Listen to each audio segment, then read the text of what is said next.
Opa, tudo tranquilo? Eu sou Mozzie. Seguinte, imagine isso. Você está estudando, sentada com uma postura torta. As palavras no livro começam a ficar embaraçadas e confusas, ao ponto de você ter que reler as mesmas palavras mais de 1, 3 ou 4 vezes. Seus olhos começam a pesar. E logo o cansaço vem. O relógio então bate 2 horas da manhã. Você tem uma prova amanhã. Porém, por causa da sua irresponsabilidade, você adiou seus estudos e agora está sofrendo o karma disso. E então, o seu corpo é tomado pela pressão. Você podia ter evitado isso. Isso tudo é culpa sua. Você começa a se culpar pela procrastinação incessante que te assombrou durante todo o semestre. Desistir parece tão mais fácil. Eu, assim como você e outras muitas pessoas com ansiedade, acharemos essa cena mais identificável do que gostaríamos. E aqueles sem ansiedade entendem pelo menos parte dela. Mas isso é aquela névoa escura e densa que nos diz que não fomos o suficiente se transformassem em uma ameaça física.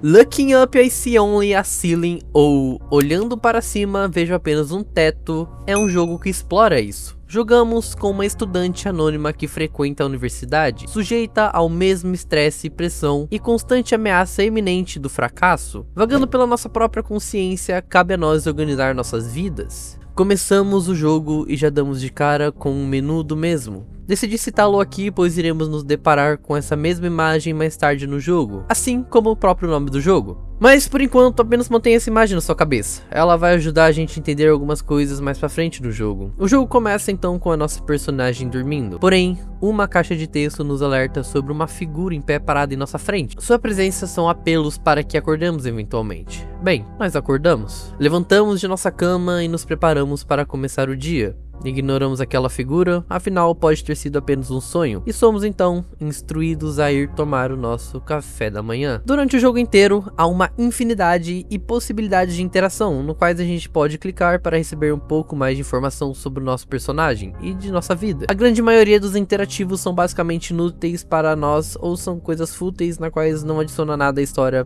por enquanto. Coisas como falar da sua planta favorita e como estar um belo dia lá fora. Explorando o nosso quarto, podemos deduzir que a nossa personagem é uma pessoa relativamente positiva, ela afirma com confiança que hoje será um ótimo dia. Muitos dos nossos objetos no quarto estão colocados em lugares específicos, porque como ela mesma diz, elas a acalmam. Em sua mesa vemos que ela possui muitos livros didáticos e diagramas preparados para o que ela revela como estudos para sua aula de anatomia e a sua próxima prova. Uma pequena observação aqui é que ela possui alguns mangás e quadrinhos misturados com os livros de estudos. Saímos então para o corredor. Podemos ver algumas caixas largadas no chão. Até onde eu sei, o conteúdo dentro delas nunca foi revelado durante o jogo, mas eu vou adivinhar que seja mais livros ou caixas de mudanças que ela ainda não desempacotou. Isso nos demonstra mais um pico no relacionamento de nossa personagem com a procrastinação, que será aprofundado no jogo mais tarde. Isso continua na nossa porta de casa, onde há correspondências e jornais se acumulando. Nossa personagem continua falando como sua escolha de decoração não serve apenas para acalmá-la,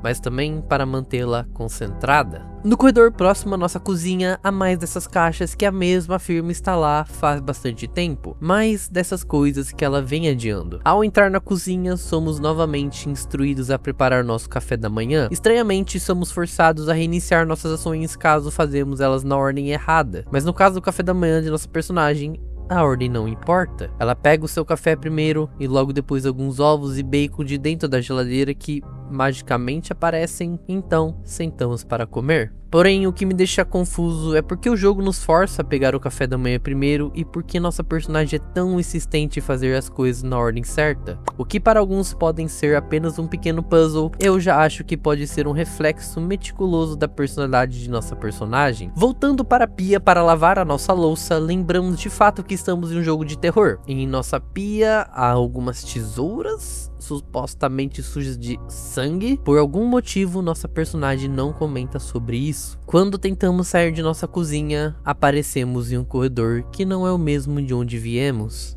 Nossas plantas e pinturas aconchegantes desapareceram e agora foram substituídas por um corredor escuro e perturbador com nada além de um calendário pintado com uma seta na parede. Não podemos voltar. A porta da cozinha se foi, e não temos escolha a não ser de seguir em frente. Seguimos e então nos vemos novamente em outro corredor, esse dessa vez com diversos livros didáticos e calendários marcados com datas aleatórias por todo lugar. Esse lugar está em completa desordem. A próxima sala é ainda pior. Há uma pilha enorme de livros de anatomia em que a nossa personagem tem que se escalar para passar por cima delas. Não sei vocês, mas eu estou começando a achar que nossa personagem está um pouco mais estressada com essa prova de anatomia que está por vir do que ela poderia deixar transparecer. Nos aproximamos da porta rotulada como saída, apenas para nos encontrarmos com mais uma sala desorganizada e confusa. Ainda mais calendários estão espalhados pela sala, e dessa vez com a silhueta de um homem sentado ao final da mesa, que a nossa personagem o descreve como familiar. Ele então se levanta da mesa e simplesmente tropeça em nossa frente. Nossa personagem parece reconhecer a data circulada que a silhueta deixou cair, sendo ela junho, talvez seja a prova. No entanto, somos interrompidos pelo homem pegando o calendário de nossas mãos e logo depois nos cumprimentando. É o mesmo homem do começo do jogo. O rapaz não agradece por entregar o calendário, então perguntamos onde estamos e o mesmo diz que não sabe. Perguntamos se isso é uma biblioteca e o mesmo diz que talvez seja. Minha teoria é que isso seja o nosso próprio cérebro, ou a manifestação física dos pensamentos de nossa personagem. Está tudo desorganizado e cercado por lembretes constantes de um futuro prazo iminente. As paredes são todas sem características e decorações, afinal ela não gostaria de se distrair com seus estudos agora. E esse homem é a nossa consciência, uma força inabalável em nosso cérebro projetado para nos ajudar e fazer as coisas certas e tomar o caminho certo na vida. O homem passou o dia inteiro lendo e pensando nos prazos que ela tem. Podemos tentar falar com ele diversas vezes, e o mesmo apenas nos cumprimenta com mais confusões. Deixamos a manifestação do nosso cérebro e consciência e aparecemos de volta em nossa casa. Nossa personagem descarta o que aconteceu com apenas uma exaustão e sai para o banheiro. Temos que encontrar as chaves do banheiro. Está trancada porque ela mesma afirma que não queria abri-la por causa de uma tempestade que aconteceu no dia anterior. No entanto, depois de procurarmos as chaves no nosso quarto, achamos ela dentro de um dos nossos livros, na qual ela usou para marcar as páginas para não perder nos seus estudos. Isso no qual é extremo, pois ela está valorizando os seus estudos em vez das funções básicas do seu corpo, que claramente deveriam vir primeiro. Antes de podermos sair, algo na janela chama a nossa atenção. Decidimos dar uma olhada e, para nossa surpresa, é um homem novamente. Dessa vez parado do outro lado da janela. Nada demais acontece aqui, além do mesmo apontar ameaçadoramente para cima. Não podemos ouvi-lo, mas eu acho que esse gesto é um lembrete leve para sermos positivos. E vai ser aqui onde explicarei o título do jogo como uma forma de combater o estresse e a ansiedade. Um ditado comum é olhar para frente ou para o futuro e tentar ser realista conosco mesmo. A frase "olhando para cima eu vejo apenas um teto" implica que nosso personagem luta com um pouco de desesperança, mas o fato dela ver apenas um teto mostra que ela não consegue ver uma saída para a situação ou que seu futuro é simplesmente chato. Ela estuda porque sente que precisa e, se não fizer isso, será considerada um fracasso. Mesmo que esse pensamento seja irreal, nossa consciência nos diz para olhar para cima, mas isso não faz sentido aqui. Ele está nos dizendo que realmente há algo lá em cima, algo pelo qual ansiar. Voltando para o banheiro para nos refrescar, há algumas coisas a serem observadas. Primeiro, quando olhamos no espelho, é a primeira vez que vemos a nossa personagem, uma garota, que não aparenta ser muito atraente agora. E segundo, ela diz que o enxaguante bucal que ela usa arde um pouco devido a algumas possíveis inflamações, mais um sinal na qual demonstra que ela está negligenciando a sua saúde. Se afastando da pia, o quarto de repente começa a tremer e uma enorme rachadura aparece no chão do banheiro, ocasionando um enorme buraco. Mãos então saem desse buraco e agarram a nossa personagem pelo pescoço, e a nossa personagem logo se recompõe no banheiro enquanto a rachadura se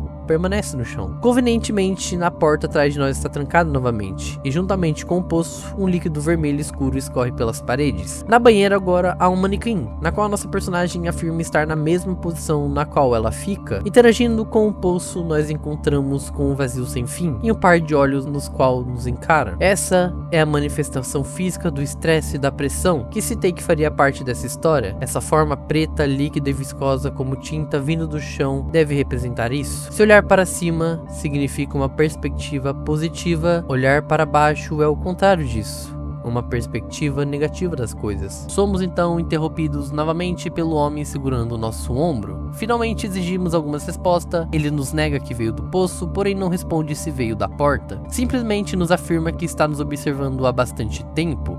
O homem nos mostra um relógio e nos diz que nosso tempo está acabando. Nossa personagem acusa o homem de ter aprendido no banheiro. Mas eu não acho que isso seja verdade. O homem realmente veio da porta, porém foi a nossa própria personagem que está aprendendo a si mesmo no banheiro. Ele nos diz que esse lugar serve para ajudar a lembrar algo importante na qual esquecemos, que para mim isso significa que o que ela esqueceu foi ela mesma. O homem logo é cortado por um barulho que vem do poço, que honestamente ele aparenta estar bem tranquilo sobre isso. Novamente ele diz sobre o tempo acabar novamente e diz que confia em nós para quebrar o loop, novamente reforçando que não é a primeira vez que isso acontece. Finalmente escapamos do banheiro e nos damos de cara com o corredor de nossa casa. Nossa personagem diz que tem algo estranho, porém não notamos nada de diferente. Ela também diz que consegue escutar som de água que não aparenta vir do banheiro. Talvez tenha algo vazando em outro lugar, ou talvez ela só esteja cansada e ouvindo coisas. E então começamos a dar uma olhada pela nossa casa, em busca do possível vazamento. E é quando vamos ao corredor antes da cozinha e de repente a janela se rompe e um monte de água começa a adentrar em nossa residência, ao ponto de inundá-la. Então, precisamos achar um jeito de sair daqui. Logo começamos a procurar então um jeito de tentar sair. Tentamos sair por diversos lugares, porém não conseguimos. E a nossa última escolha é a escotilha no teto, porém não conseguimos alcançá-lo. Precisamos de algo para nos auxiliar. Então logo vamos até o quarto e dentro de nosso armário achamos uma ferramenta que nos auxilia para abrir a escotilha. Então voltamos e abrimos a mesma. Subimos em nosso sótão e nos deparamos então com diversas escotilhas com corpos jogados. A nossa personagem questiona onde estão os seus livros e caixas. Esse lugar não parece o seu sótão.